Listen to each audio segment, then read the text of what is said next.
Oh, within.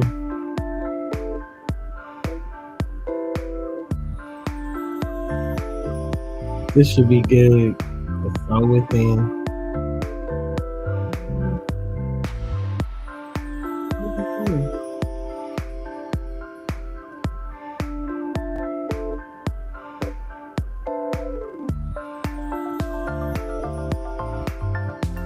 I don't think we get in touch with our souls enough. Tonight, I want to do a presentation on the soul within because then we wonder why we crash out so much. Why we don't know how to contain our emotions.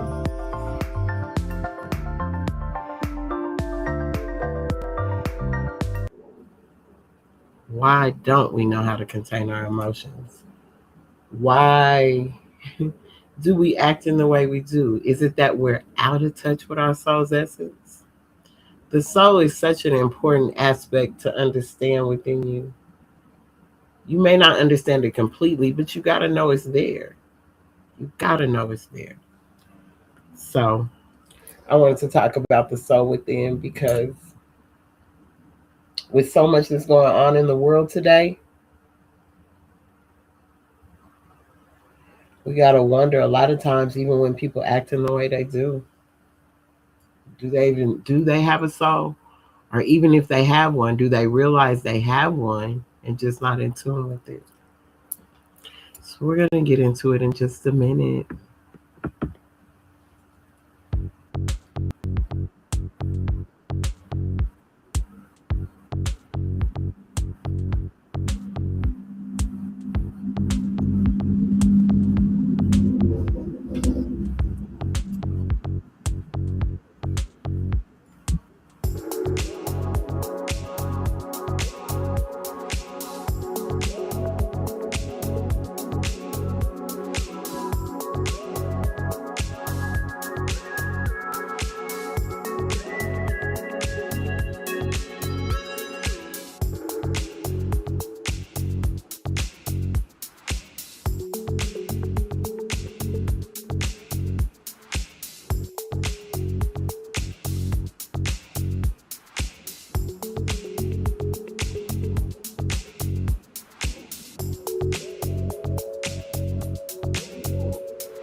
Welcome, welcome everyone. Islam, Islam, Islam, which simply just means peace. Welcome everyone today. We are stripping away the purely abstract definitions of the shadow or lower self. We are looking directly at the biological hardware, our nervous system, heart biophysics, and evolutionary history to understand why we react the way we do and how to bridge the gap between mechanical reaction and conscious control.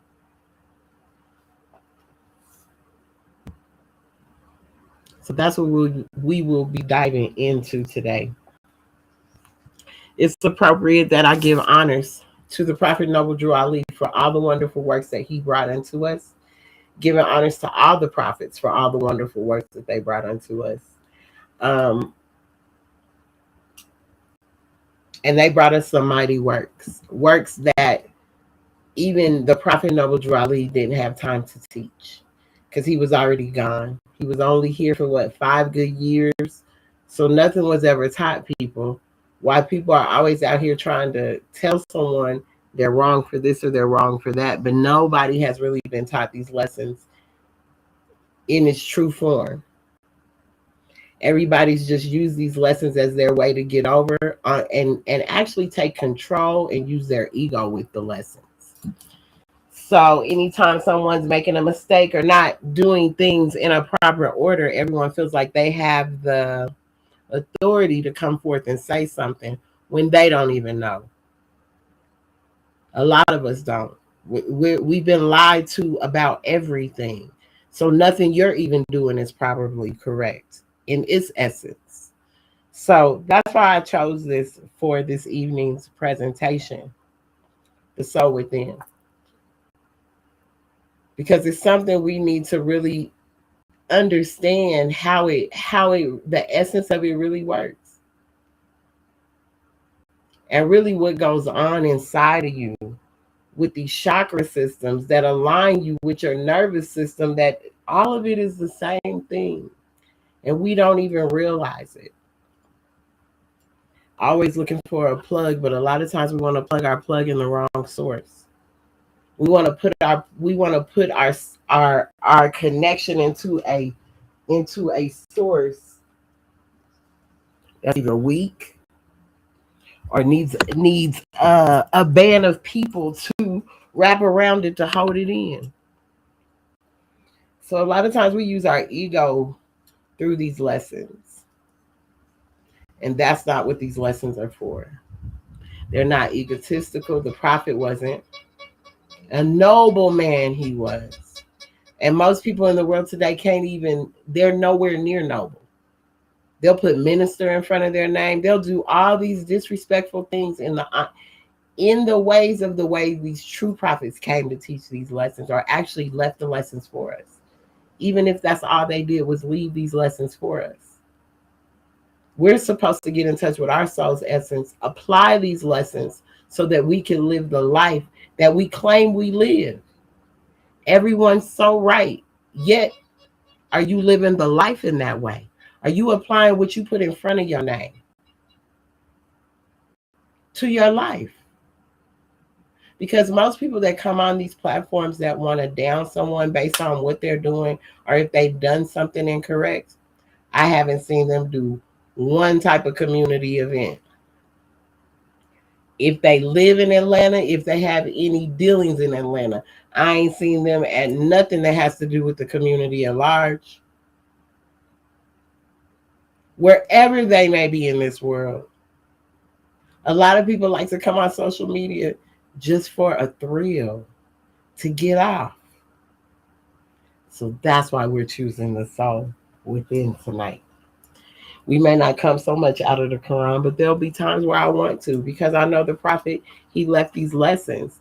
And when he left them, it was the way that he placed them in our hands.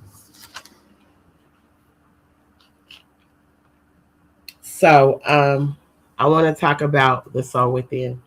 I want to first go into, and as we get to this soul part, as we get to this part of the presentation, I want to talk to you guys first about these chakras and what this is all about, okay? Because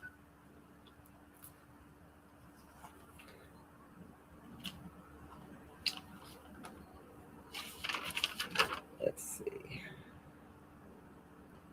Yeah, because we need to talk about this heart-brain communication. And this heart-brain communication is the heart to the brain, or the brain down to the heart. That's the HRV, right? So we have a sympathetic side and we have a parasympathetic side. They both ascend and descend. So we could talk chakra. When I look at this, because I've went through 3 chakra certification courses. And when I started reading about this HRV, the heart rate variability, and you can look this up on heartmath.org. It's a really great website you could go to. They got free courses and everything. But the heart rate variability, right? And this heart rate variability, that's where you could go and you could look how your heart rate is going, right? But in this, We don't understand that this is a sympathetic side and a parasympathetic side, and they both ascend and descend. The energy and motion, the higher self and the lower self, working together in unity, balancing each other. If you are too heavy to one side, there's no balance. Now, the heart is racing out of control. The brain reacts to the beat, which can cause crash outs on either side. So,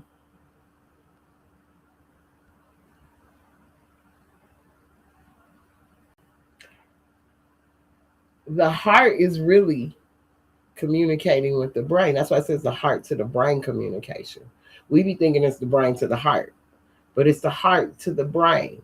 This is how these crash outs end up happening because you're not realizing the brain is actually reacting to the beat in which the heart is racing. The heart has its own nervous system, though. This our heart has its own nervous system, and it's the heart brain. The heart sends far more information to the brain than the brain sends to the heart. Right? Sends way more. So as I was reading through that, I thought about the chakra system. And I was like, wow, how the chakras move throughout our body. Right? And I always talk about the Kundalini, and you see the two serpents going up the what is that, the medicine thing that they tell you it's the doctor symbol. You have those two. Well, that's Kundalini rising. It's showing you your chakra system. That's all it's showing, the alignment of what that is. So, with that, I wanted to let's get up to this. I wanted to talk about these chakras and how they align with this heart and brain situation.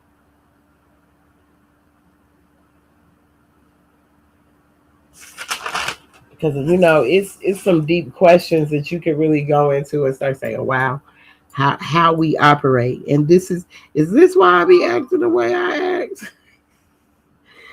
act? Okay, here we go. Yes. Okay. So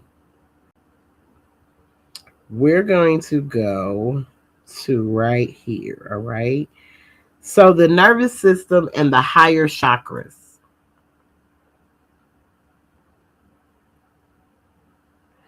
The autonomic nervous system uses both sympathetic and parasympathetic fibers across the whole body, but their primary command centers align perfectly with this spiritual anatomy.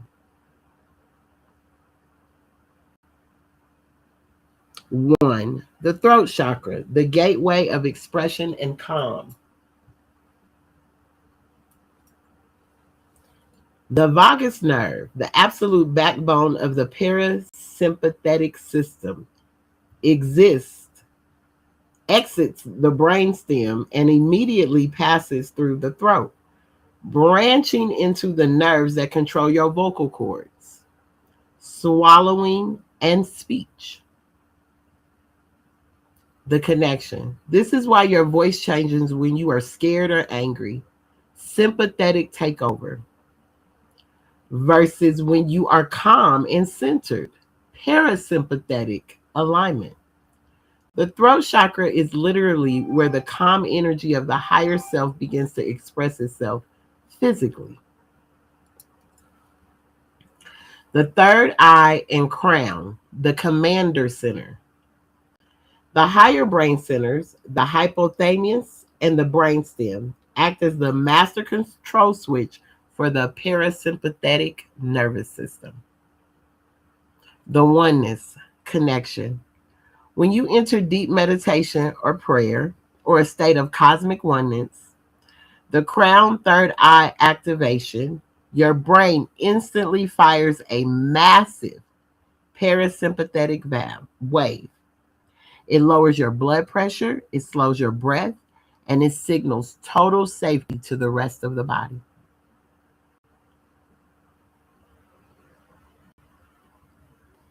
So, how this transmutation happens at the heart. So, I mentioned the heart transmuting the lower energy, right? And I hit on an exact mechanism of how these two systems meet. The raw fire rises, the lower chakras, powered heavily by sympathetic fight or flight energy. It sends a rush of raw survival power up toward the chest. The cool water descends. So the fire is rising from the bottom, from these lower chakras. And at the exact time when you tap into your higher self, which is the third eye crown, the parasympathetic system sends a calming, regulating signal down through the vagus nerve, excuse me. The alchemy at the heart. The heart is the literal collision chamber where the fire of the lower self meets the cool water of the higher self. So if you are operating strictly from the lower self, the fire burns out of control, a sympathetic crash out. But if you bring the parasympathetic energy down from the higher centers to meet it, the heart transmutes that chaotic survival energy into psychological coherence. It stabilizes the power. It turns rage into passion and turns fear into hyper awareness.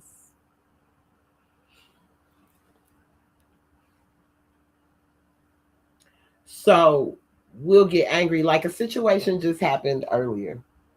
So there was a picture I put up from when I was in Atlanta, right? And on this picture that I put up, I'm standing with my left hand over my right.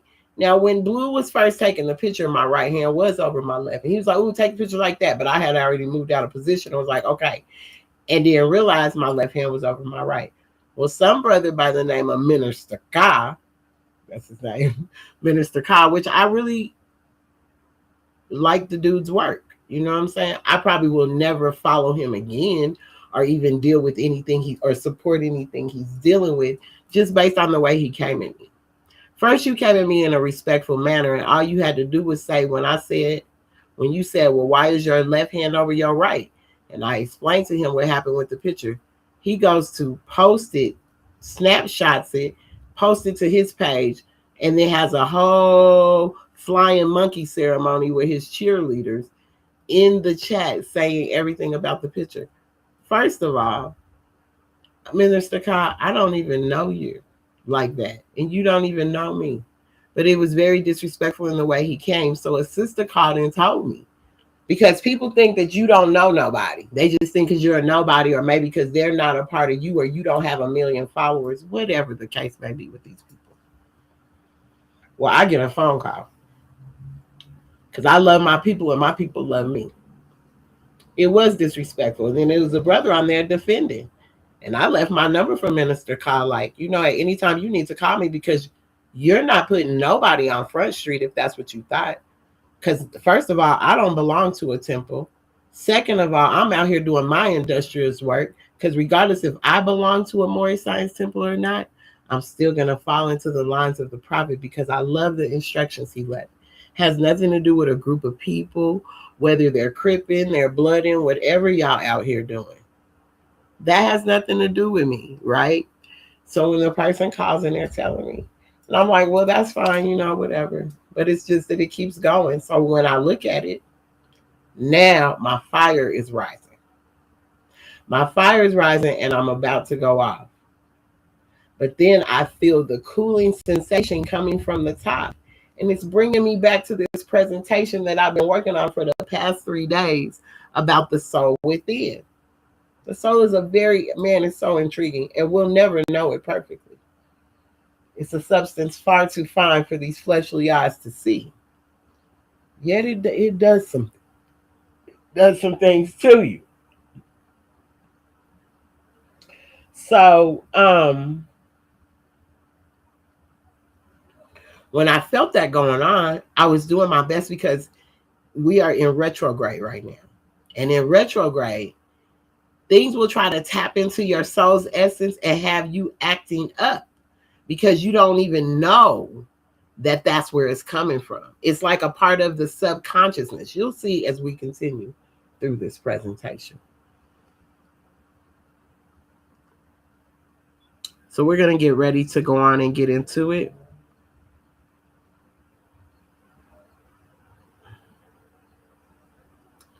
The soul within. Okay.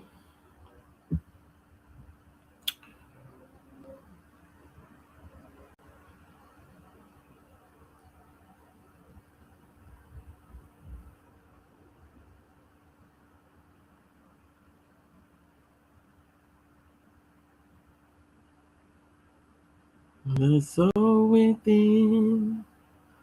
Let me do this while I get these things together.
Okay, so now that I done got to the part I need to get to, let's blow this up so that you can see what's being said here. So the human soul.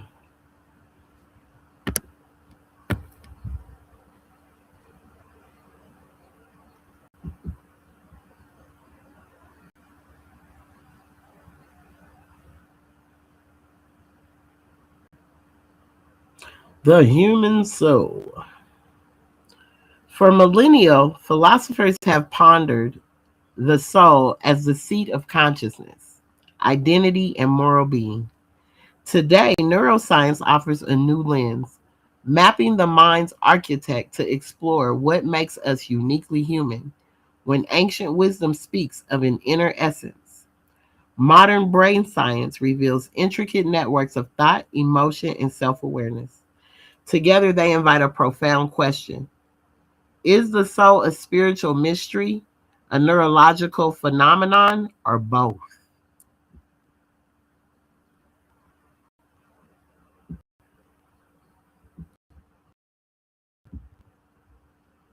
I'm not sure if that was picked up or both, right? So,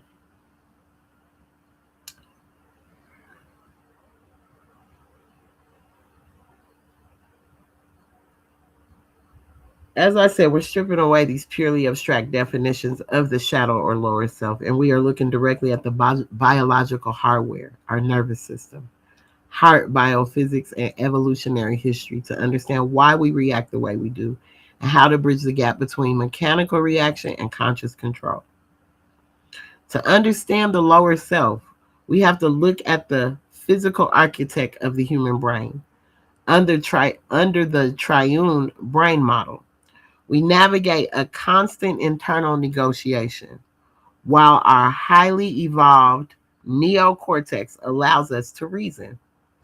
The much older limbic system operates underneath constantly prioritizing immediate survival over complex logic.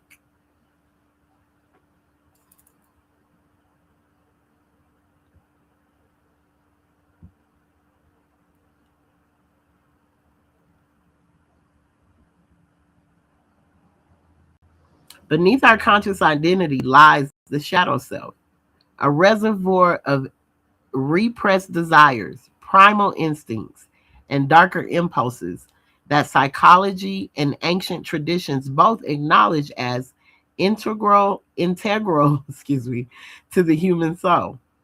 Rather than a flaw, the monstrous soul is a hidden force, suppressed fears, and forbidden longings that shape behavior, dreams, and creativity from the depths of the unconscious mind.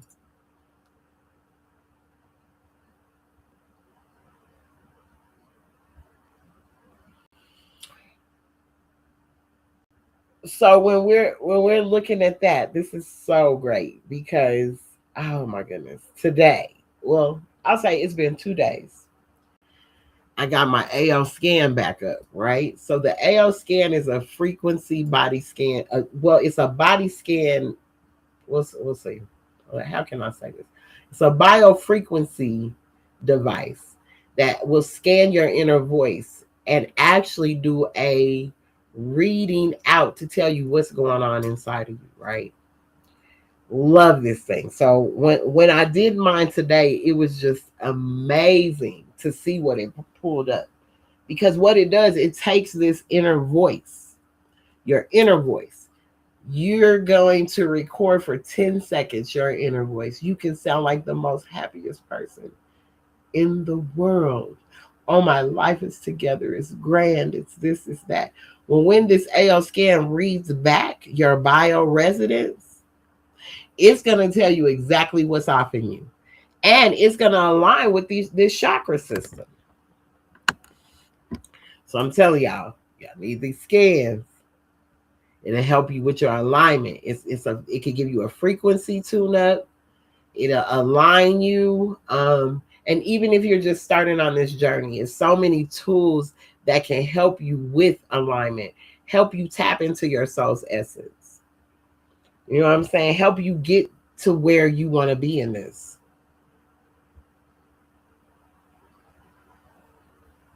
The monstrous soul is something, and most don't know it's there.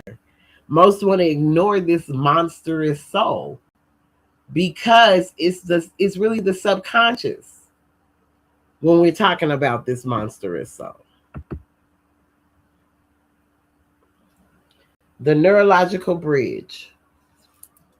Deep within the brain, the amygdala and the limbic system serve as the crossroads between our highest aspirations and our most primal instincts.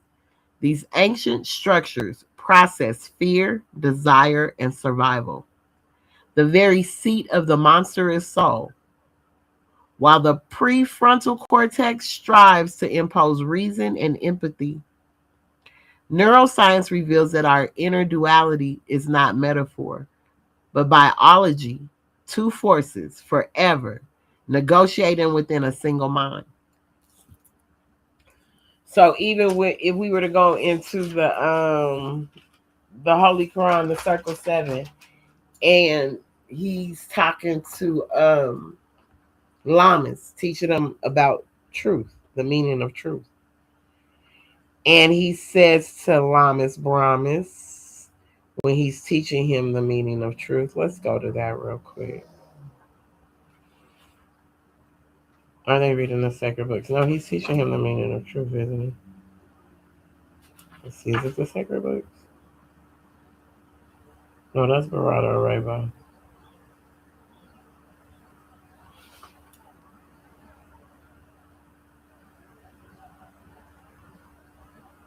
No, it's yeah, the meaning of truth. The meaning of truth. Yes. So it's in chapter 7, the friendship of Jesus and Lamas. Jesus explains to Lamas the meaning of truth. I'm going to go over to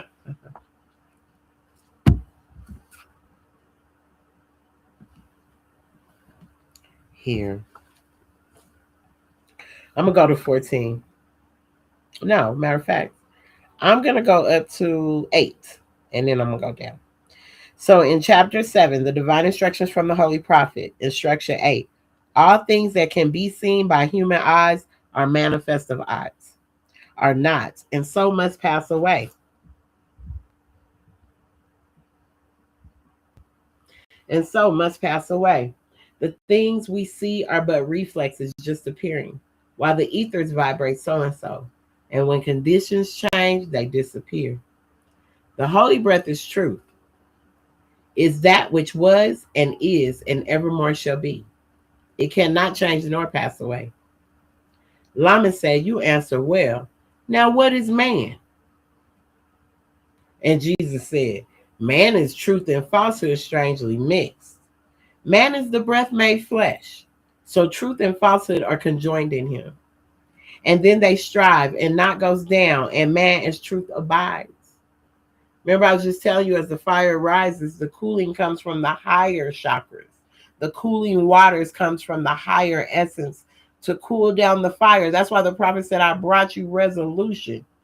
I brought you resolution to this thing. You don't have to stay in this thing. I brought you resolution. And you got to ask yourself, what is man? What is man? Because man is the truth and falsehood strangely mixed up. He thinks he is the truth all day long. But your truth and falsehood strangely mixed. Constantly causing confusion.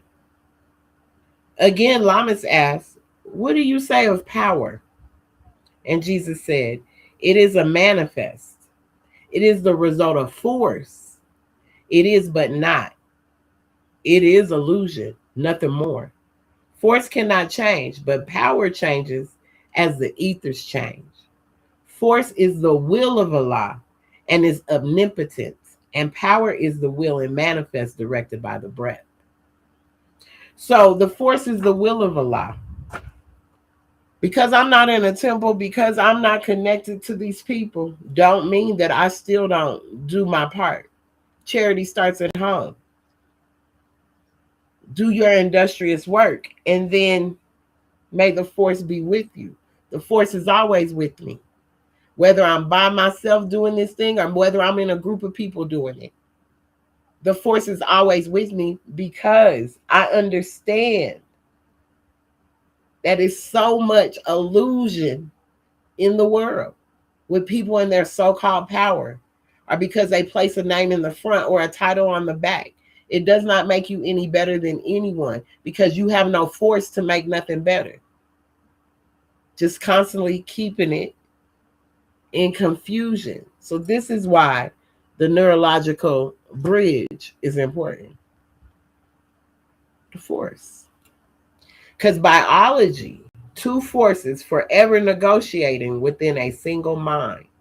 What are those two forces doing? If those two forces don't have balance with each other, then it's going out of control. Like I said, it's trying to come together to become one one plug-in, so it can plug into the socket of your higher self.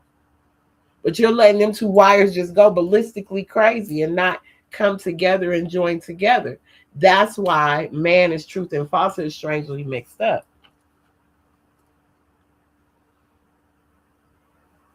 Again, Lamas asked of understanding, what have you to say? Because people claim everybody got the understanding, everybody got the answer to all of this, to what the prophet brought in everything. And Jesus said, it is the rock on which man builds himself. It is the gnosis of the I and of the not, of falsehood and of truth. It is the knowledge of the lower self, the sensing of the powers of man himself. Again, Lamas asked, of wisdom, what have you to say? And Jesus said, it is the consciousness that man is I, that Allah and man are one. Facts, Allah and man are one all day long. So this neurological bridge, stay right there.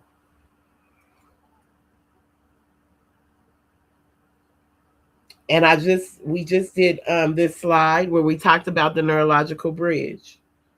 In moments of perceived extreme threat, the brain utilizes what neuroscientists call the low road. Information rushes straight to the amygdala, bypassing the analytical neocortex entirely. This initiates survival maneuvers instantly, causing an immediate emotional or defensive reaction before your conscious mind even registers what happens.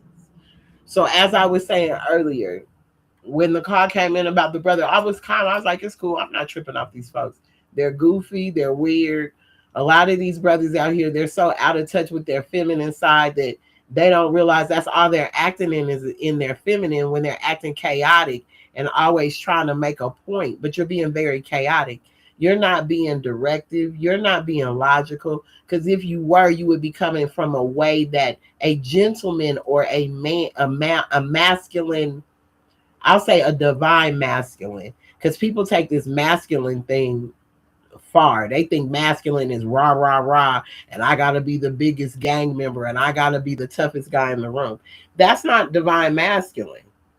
And nobody wants to follow that nonsense because it's nothing but a bunch of egotistical so-called you got some power. But if most of these, if we were acting in the way that we should, our brothers would be more directive and logical opposed to emotional and out of and untactful. So this is where this comes in. This is why you must, when the prophet says in there, when it says, I say, what should I study? Yourself. And you'll come back and say, well, I study myself. What should I study now? Yourselves.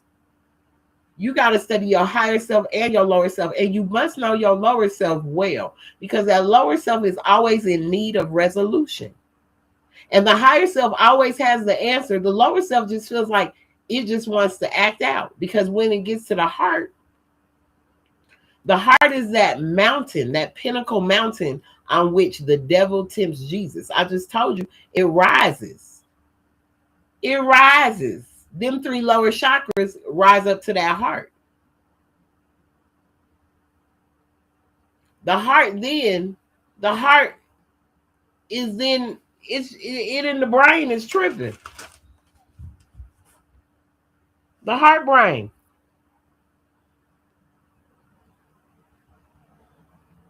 And that has its own nervous system. The heart brain communication. The heart to the brain. The brain down to the heart.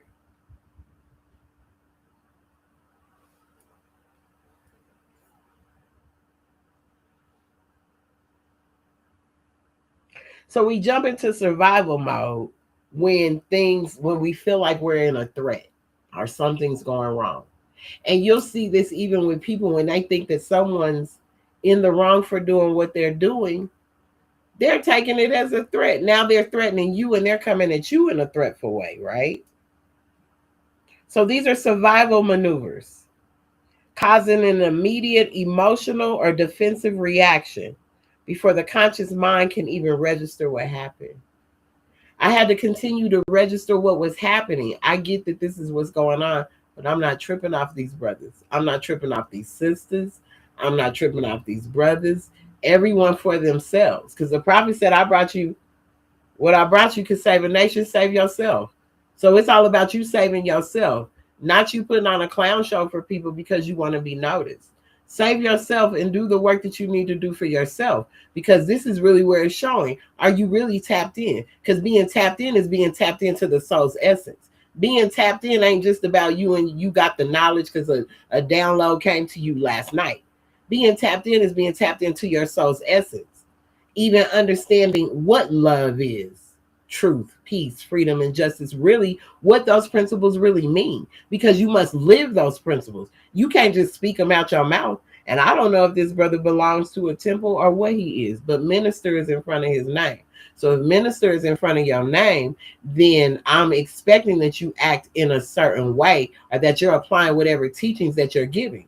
But I don't know what your teachings are, because like I said, man, is truth and falsehood strangely mixed up. And his emotions, he's maneuvering off of emotion. not off of nothing logical. And that's sad when our people do that. And like one of the brothers said, why aren't you coming after nationals? These so-called, y'all keep talking about these white supremacists and all these people that are spewing hate. You come for me? And you a brother with tattoos all over your face. Shouldn't you be banging in the street? I don't say that because of that. I'm not judging you because of that. Because I really did your work. Well, I did. Won't do it no more, as I said. But I never took that for to not follow you or to not rock with you like that. I didn't come on there and say, why you got minister in front of your name and you got tattoos all over your face, markings all over your face. Never said that to him.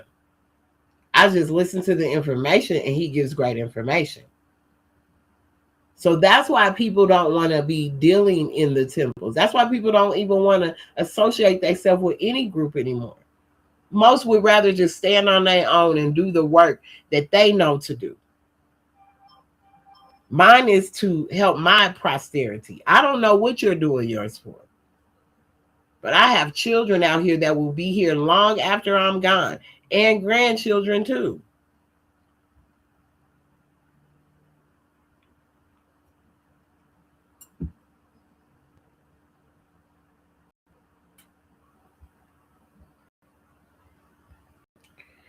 So now, the heart rate variability.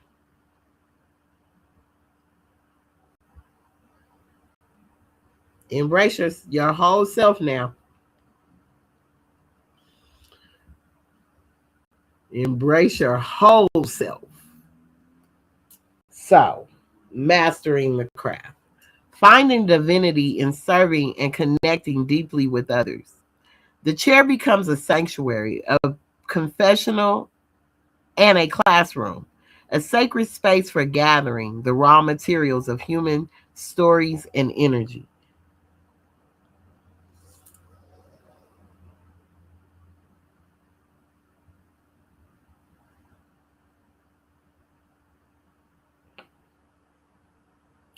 So, this dynamic is not confined to your head, it alters the biophysics of the entire body. Through the lens of framework like heart math, we see the autonomic nervous system engaged in a delicate ascending and descending dance. The sympathetic system steps on the gas while the parasympathetic steps on the brake, measuring the variations between these beats. The HRV gives us a direct window into our systemic homeostasis.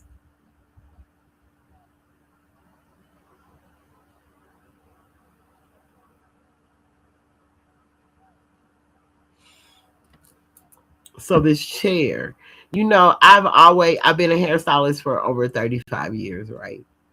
So the chair has my chair has always been a sanctuary to me, even though I'm not in the salon anymore, and I do hair. If I could be creative, that's when I love doing it. But the chair as a sanctuary, a sacred refuge where my clients and stylists we find common ground, creating a space of trust, vulnerability, and deep human connection.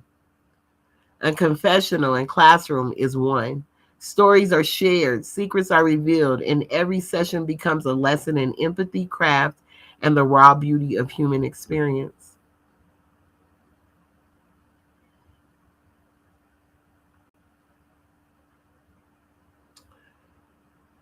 I'm going to say this. It's being behind this chair for as long as I stood behind the chair. The stories you hear, the problems your clients go through, just sometimes what you have to deal with when it comes to their hair.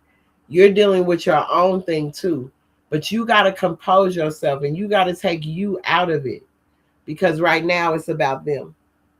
Right now, your chair is that confessional, it's that classroom, it's a place to be able to release and let go. It should be a trusting place. Now, what it is now, I don't know, because the hair world has changed so much in the past. So I'm not sure what it does anymore, how it operates. But in standing behind that chair, hearing the stories I've heard, seeing the things I've seen standing behind that chair, witnessing the things I've witnessed, I tell you, that truly is a sanctuary. That's truly been the space where people can come and their secret is always safe with me. That chair is supposed to be a space, ladies, if you're doing hair, fellas, if you do hair. It's supposed to be a space where your clients can come and they can entrust you in this. That's why we got to understand what this soul is about. People be about to crash out. And a lot of times we be in ourselves. We be all into our own selves.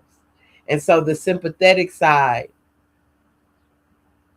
and this parasympathetic side, they both ascend and descend. The energy and motion of the higher self and the lower self, they're working together in unity. Especially when you can sit and you got your own stuff going on. On the inside, you feel all this, but that cooling comes down and you're able to guide this person through what they need to go through. We need to learn that balance within ourselves. That's what mastering this craft is all about. Mastering you. You're the craft to master you.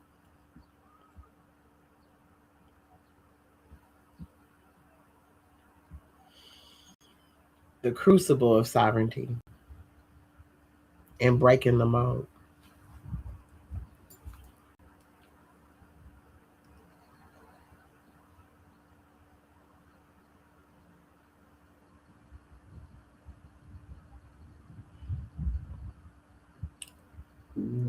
Conventional boxes were never built for sovereign minds. Labels are borrowed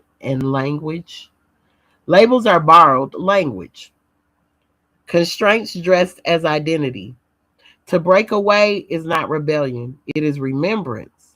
You were never meant to fit, you were meant to define the shape. So we're breaking this mold. You got to break the mold.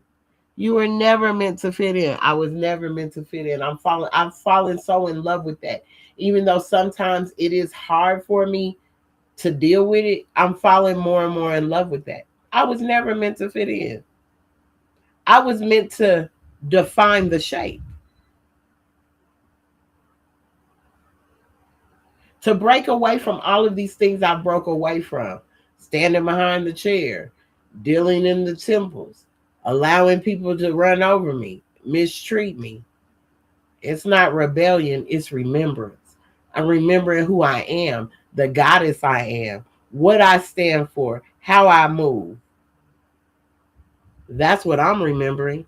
Breaking the mode of always people pleasing, breaking the mode of overthinking instead of the creative thinking. Breaking these modes, these are the modes I'm breaking.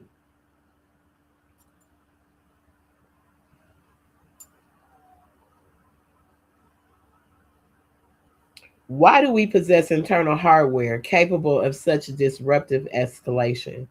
To understand that, we look to evolutionary history. For thousands of years during the Pleistocene epoch, I'm not sure what that is, paranoia and immediate physical aggression were peak evolutionary advantages. The ancestors who survived to pass on their genes were the ones whose lower selves were flawlessly tuned to protect them from real predators. I need you to truly understand that because, see, this lower self is there and you got to know how to use it. The ancestors who survived to pass on their genes were the ones whose lower selves were flawlessly tuned to protect them from real predators. This remembering thing, we got to remember. We got to remember. Like I said, I know I didn't come to fit in. I came to define the shape, not to fit in. So isolation is not exile. It is the crucible. In the silence between chapters, you are not lost. You are being reforged. Return is not retreat. Recalibration It's not weakness. Every pause is preparation for a more intentional emergence. Every pause. So in life, there's pauses. Things could be going so great and then something just bam happens. There's pauses. How do you react to it? So I bought a car, right? Bought a car for cash. Just found out today the engines are no good. A Mercedes, and it would cost a whole lot of money to fix this doggone car. You know what I'm saying? The engine alone, the lady said it's 50 grand. I'm not fixing that. But get mad for what? What can I do about it? I had to allow my higher self to take over so I don't do overthinking, and I gear it and I give more creative thinking to it. Because if I go the other way and I give it the overthinking, then I'm gonna crash out. That's how crash out happen. What energy are you gonna give the situation? How are you gonna respond? Because that's what it is about.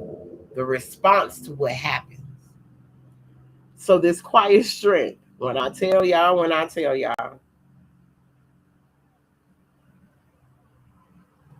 go through, I wanna isolate. And isolation is not exile. It is the crucible. In the silence between chapters, you are not lost. You are being forged.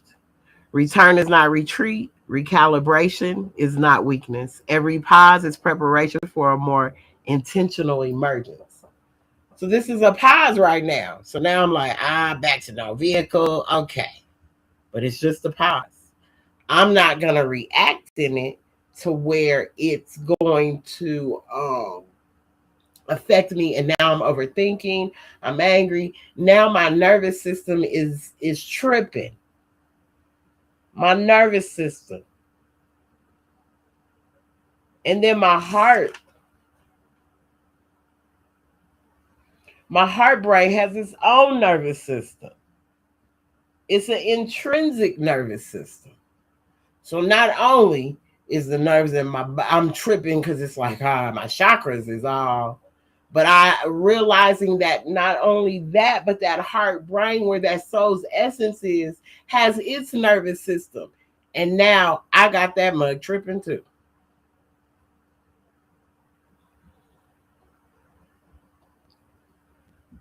So that quiet strength is something we all should work on. All should have. Just because you isolate don't mean you're in exile. You know, just because there's a pause in your life because something didn't go right and this went wrong and whatever. The pause is for an intentional emergence, where this emergence is so much better. It's so much more beautiful.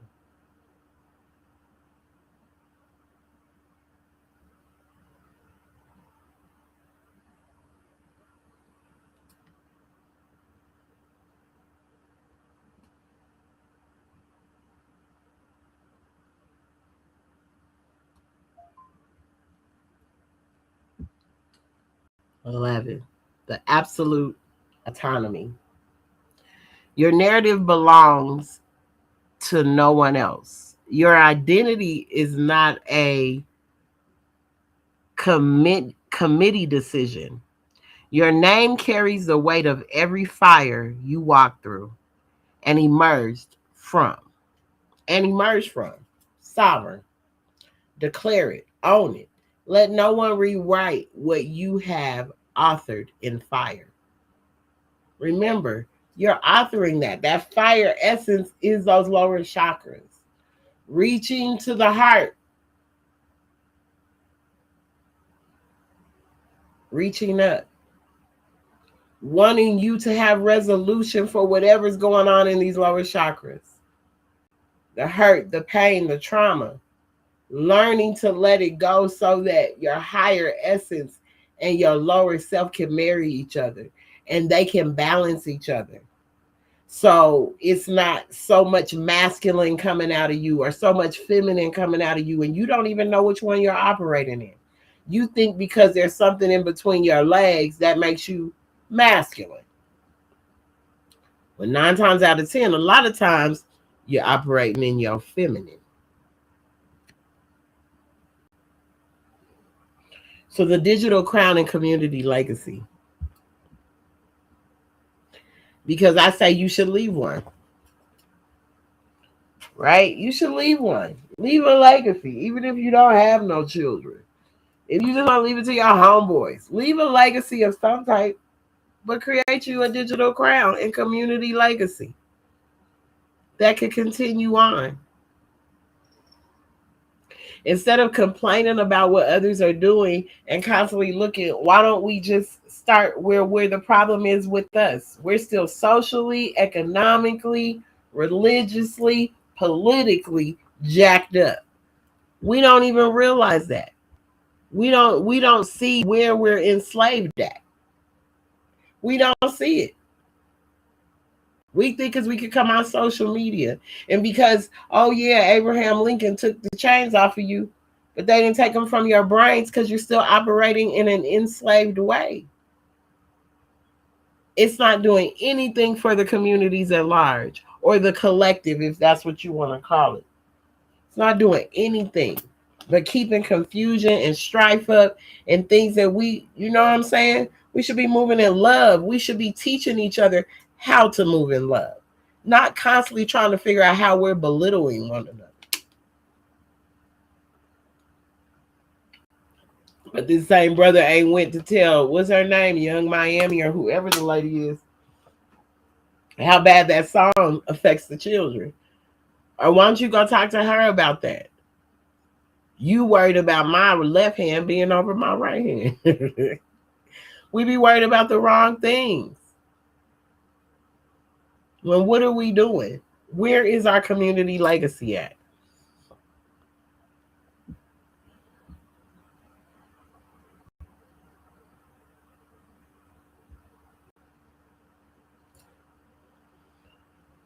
Healing wisdom passed through generation now meets digital innovation.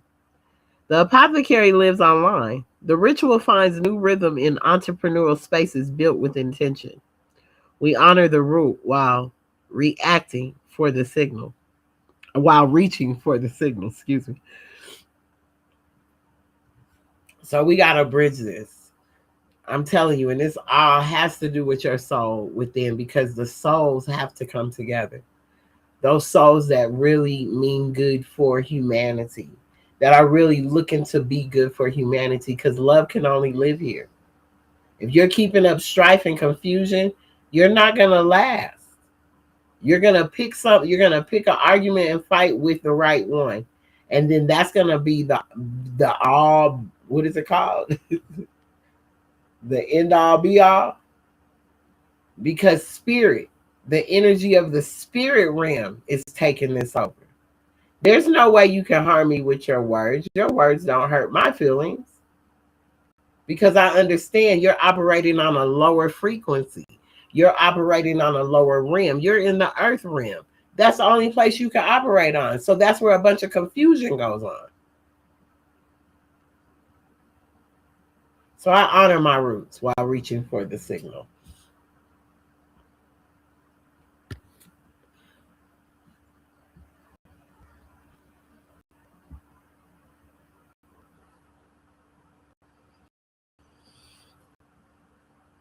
Empowering the next generation. Through us tapping into our souls, we can empower the next generation. Because if we really take the time to love from that space, we're going to help, we're going to heal the world. And we will empower the next generation. They'll know how to deal with conflict resolution and all that. But we must be the example for them.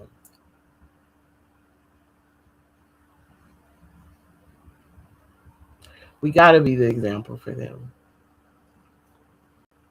Creative freedom is a birthright worth protecting. We build dedicated spaces where young minds can experiment, fail forward, and claim their voice without permission or apology. The crown is not inherited, it is cultivated.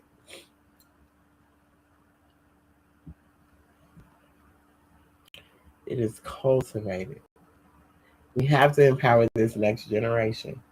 We have to do better with our relationships with each other. We have to stop crashing out with each other because we're offended, or somebody got on something we don't like, or maybe it's a song we don't want to hear. I just don't listen to it. Like I tell people, if you post something I don't like, if you never see me with a like button on your post, the stuff you're posting, I don't like, and I just keep going. I don't. Why, if I have nothing kind to say about any of it, why give it my energy? It's no point in giving it my energy. It's no point in giving it my energy. I'm looking to empower the next generation.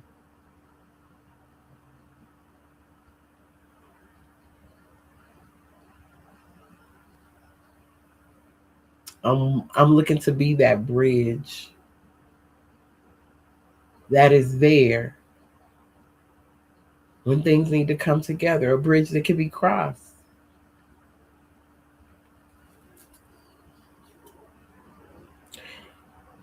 It's all about how you respond to things. And you don't have to respond to them in a negative way all the time.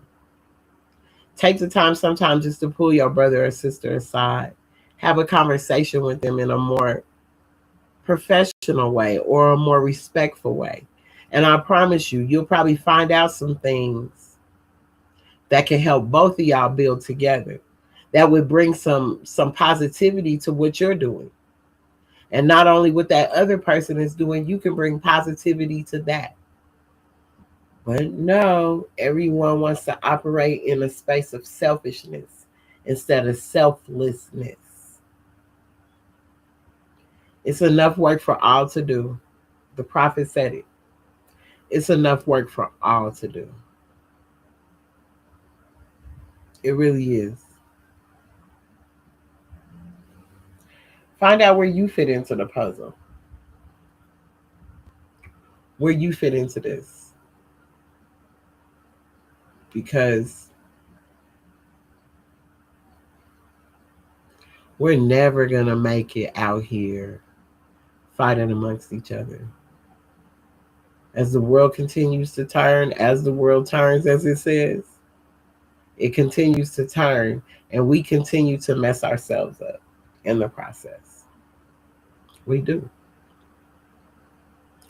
So, Saturday, I will be at the pop up shop. What is it called? She Elevated. I will be doing AO scans. I will be doing body scans. I am so excited about the AO scan being back in my life. Y'all just don't know. Even today, I think if I hadn't have done that my body scan, I probably would have reacted different based off of the phone call I got. But that body scan really helps me. That alignment helps because you can see with what you're dealing with, how you can align yourself.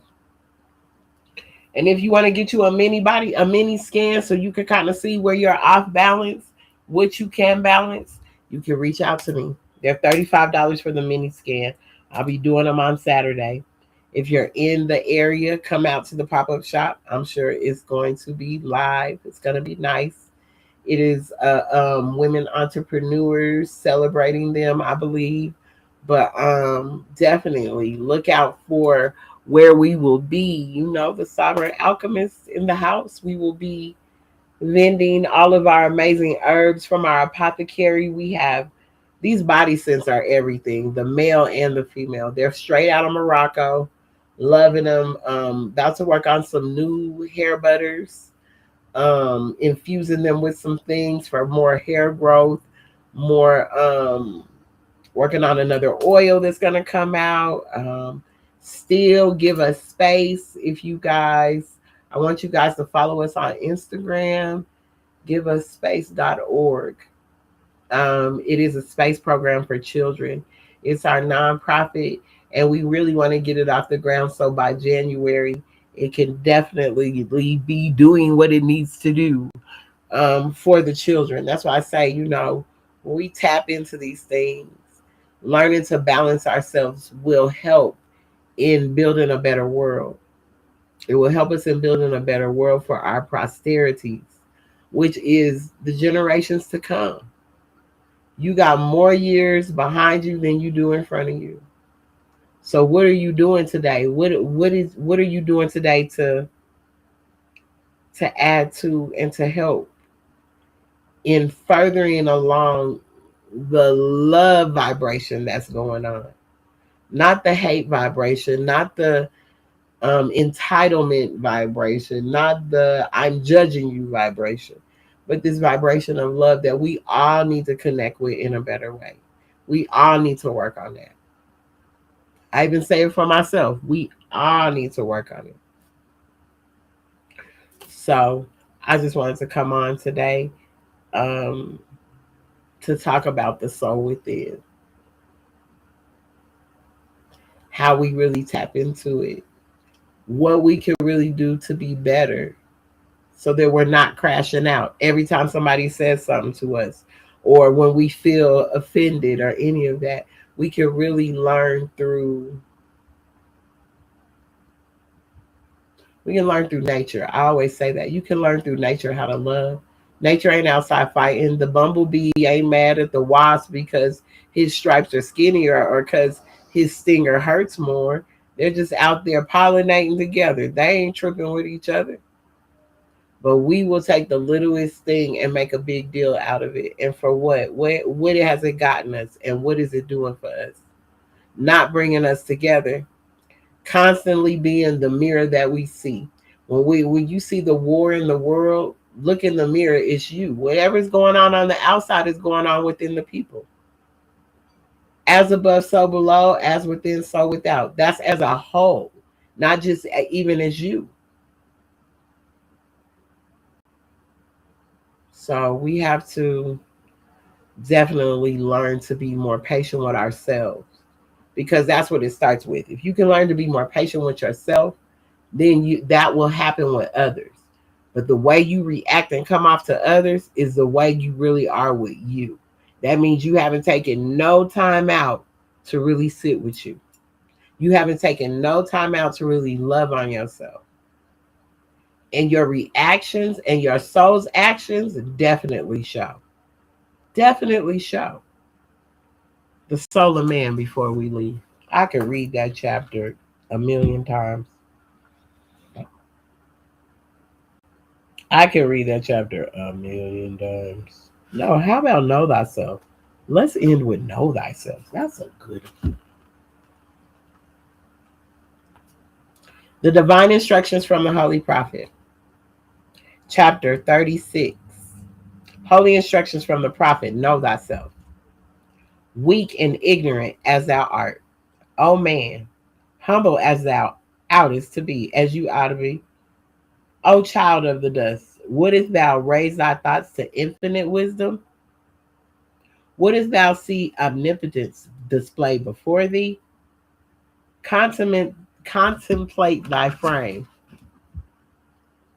fearfully and wonderfully made. There, thy Creator with awe and of creatures art thou only erect, but that thou should behold his works. Wherefore art thou to behold, but that thou mayest admire them? Wherefore to admire, but that thou may adore there in thy Creator? What is